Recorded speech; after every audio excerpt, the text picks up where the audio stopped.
ಉಪವಾಸದ ದಿನ ಸ್ವೀಟ್ ಬೇಡ ಅಂತ ಹೇಳ್ದವ್ರು ಯಾರು? ಬರೀ 10 ನಿಮಿಷದಲ್ಲಿ ರೆಡಿ ಆಗುವಂತ ಈ ಅವಲಕ್ಕಿ ಲಡ್ಡು ನಿಮ್ಮ ಶಿವರಾತ್ರಿ ಹಬ್ಬನ ಇನ್ನೂ ಸ್ಪೆಷಲ್ ಮಾಡುತ್ತೆ.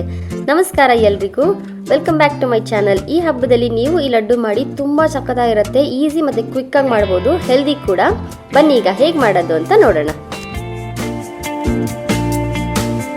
ಈ ಅವಲಕ್ಕಿ ಲಡ್ಡು ಮಾಡೋದಕ್ಕೆ 1 ಬಟ್ಲಾಗುವಷ್ಟು ಗಟ್ಟಿ ಅವಲಕ್ಕಿ ತಗೊಂಡಿದ್ದೀನಿ. ನೀವು ಯಾವ ಕಪ್ಪಲ್ಲಿ ಅವಲಕ್ಕಿ ತಗೊಂಡಿರ್ತೀರಲ್ಲ ಅದೇ ಕಪ್ಪಲ್ಲೇನೆ 3/4 ಕಪ್ ಆಗುವಷ್ಟು ಬೆಲ್ಲ, ಇನ್ನೊಂದು 1/4 ಕಪ್ ಆಗುವಷ್ಟು ತುರಿದಿರುವಂತಹ ಕೊಬ್ಬರಿ ತುರಿ. ಈಗ ಒಂದು ಪ್ಯಾನ್ ಕಾಯಕ್ಕೆ ಇಟ್ಟಿದ್ದೀನಿ. ಅದಕ್ಕೆ 1 ಸ್ಪೂನ್ ಆಗುವಷ್ಟು ತುಪ್ಪ ಹಾಕೊಂಡು ಇದನ್ನ ನಾವು ತಗೊಂಡಿದ್ದೀವಲ್ಲ ಗಟ್ಟಿ ಅವಲಕ್ಕಿ, ಅದನ್ನೆಲ್ಲ ಮೀಡಿಯಂ ಫ್ಲೇಮಲ್ಲಿ ಅದನ್ನ ಚೆನ್ನಾಗಿ ಫ್ರೈ ಮಾಡ್ಕೊಂಬರೋಣ. ಒಂದು 3 ರಿಂದ 4 ನಿಮಿಷ ಮೀಡಿಯಂ ಫ್ಲೇಮಲ್ಲೇ ಫ್ರೈ ಮಾಡ್ಕೊಳ್ಳಿ. ತುಂಬಾ ಕಲರ್ ಚೇಂಜ್ ಎಲ್ಲ ಆಗಬಾರ್ದು, ಅದು ಕೆಂಪಗಾಗಬಾರ್ದು, ಈ ರೀತಿನೇ ಇರಬೇಕು, ಬೆಳ್ಳಿಗೆನೆ. ಆ ರೀತಿ ಅದನ್ನ ಮೀಡಿಯಂ ಫ್ಲೇಮಲ್ಲಿ ಅದನ್ನ ಫ್ರೈ ಮಾಡ್ಕೊಂಡು ಬರೋಣ.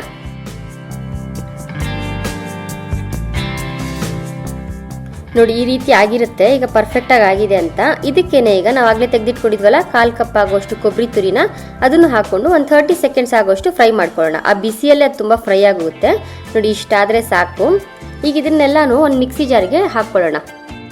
ತುಂಬಾ ಫೈನ್ ಪೌಡರ್ ಆಗಿ ಎಲ್ಲ ಗ್ರೈಂಡ್ ಮಾಡಿಬಿಡಿ. ನೋಡಿ ಈ ರೀತಿ ತರಿ ತರಿಯಾಗಿರ್ಬೇಕು. ಈಗ ಇದಕ್ಕೇನೆ ನಾವು ತೆಗೆದಿಟ್ಕೊಂಡಿರೋ ಬೆಲ್ಲ ಇತ್ತಲ್ಲ 3/4 ಕಪ್ ಆಗುವಷ್ಟು ಬೆಲ್ಲ, ಅದನ್ನು ಹಾಕೊಂಡು ಈಗ ಗ್ರೈಂಡ್ ಮಾಡ್ಕೊಂಬರೋಣ. ಒಂದು 2-3 ಸತಿ ಗ್ರೈಂಡ್ ಮಾಡಿದ್ರೆ ಸಾಕು. ಈಗ ಮತ್ತೆ ಅದೇ ಬಾಣಲಿಗೆನೆ ಒಂದು 2-3 ಸ್ಪೂನ್ ತುಪ್ಪ ಹಾಕ್ಬಿಟ್ಟು ನಾವು ಕಟ್ ಮಾಡಿಟ್ಟಿರುವಂಥ ಗೋಡಂಬಿ ಮಾತ್ರ ಹಾಕೊಳ್ಳಿ, ದ್ರಾಕ್ಷಿ ಎಲ್ಲ ಹಾಕ್ಬಿಡಿ, ಅಷ್ಟು ಚೆನ್ನಾಗಿರೋದಿಲ್ಲ. ಗೋಡಂಬಿ ಹಾಕೊಂಡು ಒಂದು ಸ್ವಲ್ಪ ಕೆಂಪಗಾಗೋವರೆಗೂ ಇದನ್ನ ಫ್ರೈ ಮಾಡ್ಕೊಳ್ಳೋಣ. ನೋಡಿ ಈಗ ಆಗಿದೆ ಅಲ್ವಾ. ಇದಕ್ಕೆ ನಾವು ಆಗ್ಲೇ ಗ್ರೈಂಡ್ ಮಾಡಿಟ್ಟಿದ್ದೀವಲ್ಲ ಅವಲಕ್ಕಿ, ಬೆಲ್ಲ, ಕೊಬ್ಬರಿ ಎಲ್ಲ, ಅದನ್ನೆಲ್ಲ ಹಾಕೊಂಡು ಒಂದ್ಸತಿ ಮಿಕ್ಸ್ ಮಾಡಿಕೊಂಡು ಸ್ವಲ್ಪ ತಣ್ಣಗಾಗಕ್ಕೆ ಒಂದು ಪ್ಲೇಟ್ ಮೇಲೆ ಸ್ಪ್ರೆಡ್ ಮಾಡ್ಕೋತಾ ಇದ್ದೀನಿ. ಇದು ಬೆಚ್ಚಗಿರುವಾಗೇನೆ ಉಂಡೆ ಕಟ್ಬಿಡ್ಬೇಕು, ಇಲ್ಲಾಂದ್ರೆ ಆಮೇಲಿಂದ ಬರೋದಿಲ್ಲ. ನೋಡಿ ಇಷ್ಟು ಹದ ಇದ್ರೆ ಸಾಕು. ತುಪ್ಪ ಇನ್ನೊಂದು ಸ್ವಲ್ಪ ಬೇಕಂದ್ರೆ ನೋಡಿ ಹಾಕೊಳ್ಳಿ. ನೋಡಿ ಈ ರೀತಿ ಸ್ಪ್ರೆಡ್ ಮಾಡಿಕೊಂಡು ಅದನ್ನ ಇಮಿಡಿಯೇಟ್ ಆಗಿ ಉಂಡೆ ಕಟ್ಕೋತಾ ಇದ್ದೀನಿ ನಾನು.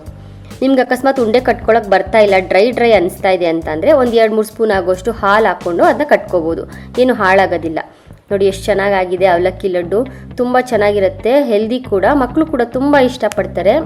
ಈ ಶಿವರಾತ್ರಿ ಹಬ್ಬಕ್ಕೆ ನೀವು ಈ ಲಡ್ಡು ಮಾಡಿ ಹೇಗೆ ಬಂತು ಅಂತ ಕಮೆಂಟ್ ಮಾಡಿ ತಿಳಿಸಿ. ಹೀಗೆ ಸಿಂಪಲ್ ಅಡುಗೆ ಸೂಪರ್ ಟೇಸ್ಟ್ಗಾಗಿ ನನ್ನ ಚಾನಲ್ನ ಸಬ್ಸ್ಕ್ರೈಬ್ ಮಾಡ್ಕೊಳ್ಳೋದು ಮರಿಬೇಡಿ. See you in the next video. Thank you.